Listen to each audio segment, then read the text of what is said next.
देखिए, पिछले दिनों जिस तरीके से एक छद्म समाजवादी के द्वारा लगातार रामचरितमानस को लेकर जो है ऐसी टिप्पणियां की जा रही थी जो समाज के लिए बेहतर नहीं है और समाज में धार्मिक उन्माद फैलाने वाली हैं।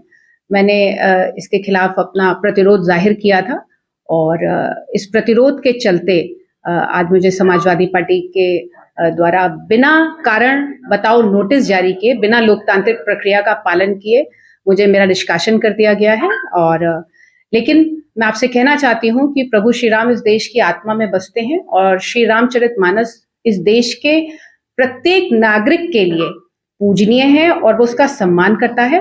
अगर रामचरितमानस के पक्ष में खड़े होने पर मेरा ये निष्कासन किया गया है तो मैं इस निष्कासन को सहर्ष स्वीकार करती हूँ और मैं इस देश की आत्मा और अपने पूजनीय ग्रंथ रामचरितमानस के सम्मान में खड़ी हूँ और खड़ी रहूंगी।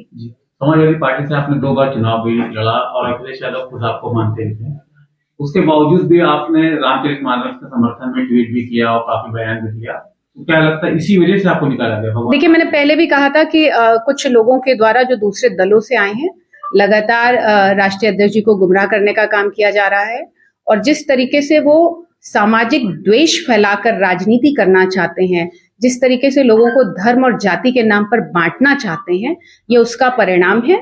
और हम लोग समाजवादी लोग हैं। लोहिया जी यह कहा करते थे कि समाजवाद का तात्पर्य यह है कि दलित, वंचित, शोषित, आधी आबादी और सबके साथ समान व्यवहार किया जाए। और आज अगर लोहिया जी होते तो समाजवादी पार्टी शायद उन्हें भी बाहर का रास्ता दिखा देती। लेकिन मैं आपसे स्पष्ट कहना चाहती हूँ कि समाजवादी पार्टी का मतलब समाजवादी विचारधारा नहीं है। समाजवादी विचारधारा लोहिया जी के संघर्षों से प्रेरित होती है, जयप्रकाश नारायण के जो है संघर्षों से प्रेरित होती है और हम समाजवादी विचारधारा को मानने वाले लोग हैं।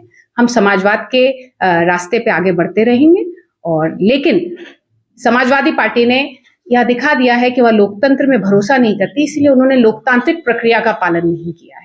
देखिए, पिछले दिनों जिस तरीके से एक छद्म समाजवादी के द्वारा लगातार रामचरितमानस को लेकर जो है ऐसी टिप्पणियां की जा रही थी जो समाज के लिए बेहतर नहीं है और समाज में धार्मिक उन्माद फैलाने वाली हैं। मैंने इसके खिलाफ अपना प्रतिरोध जाहिर किया था और इस प्रतिरोध के चलते आज मुझे समाजवादी पार्टी के द्वारा बिना कारण बताओ नोटिस जारी किए, बिना लोकतांत्रिक प्रक्रिया का पालन किए मुझे मेरा निष्कासन कर दिया गया है। और लेकिन मैं आपसे कहना चाहती हूँ कि प्रभु श्री राम इस देश की आत्मा में बसते हैं और श्री रामचरितमानस इस देश के प्रत्येक नागरिक के लिए पूजनीय है और वो उसका सम्मान करता है। अगर रामचरितमानस के पक्ष में खड़े होने पर मेरा ये निष्कासन किया गया है तो मैं इस निष्कासन को सहर्ष स्वीकार करती हूँ और मैं इस देश की आत्मा और अपने पूजनीय ग्रंथ रामचरितमानस के सम्मान में खड़ी हूँ और खड़ी रहूंगी।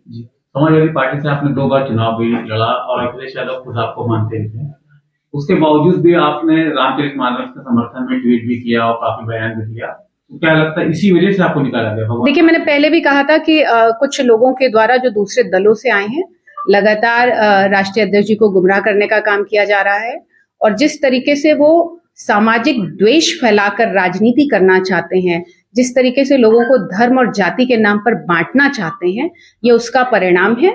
और हम लोग समाजवादी लोग हैं। लोहिया जी यह कहा करते थे कि समाजवाद का तात्पर्य यह है कि दलित, वंचित, शोषित, आधी आबादी और सबके साथ समान व्यवहार किया जाए। और आज अगर लोहिया जी होते तो समाजवादी पार्टी शायद उन्हें भी बाहर का रास्ता दिखा देती।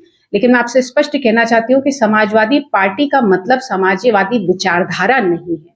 समाजवादी विचारधारा लोहिया जी के संघर्षों से प्रेरित होती है, जयप्रकाश नारायण के जो है संघर्षों से प्रेरित होती है और हम समाजवादी विचारधारा को मानने वाले लोग हैं।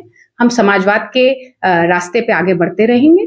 और लेकिन समाजवादी पार्टी ने यह दिखा दिया है कि वह लोकतंत्र में भरोसा नहीं करती, इसलिए उन्होंने लोकतांत्रिक प्रक्रिया का पालन नहीं किया है।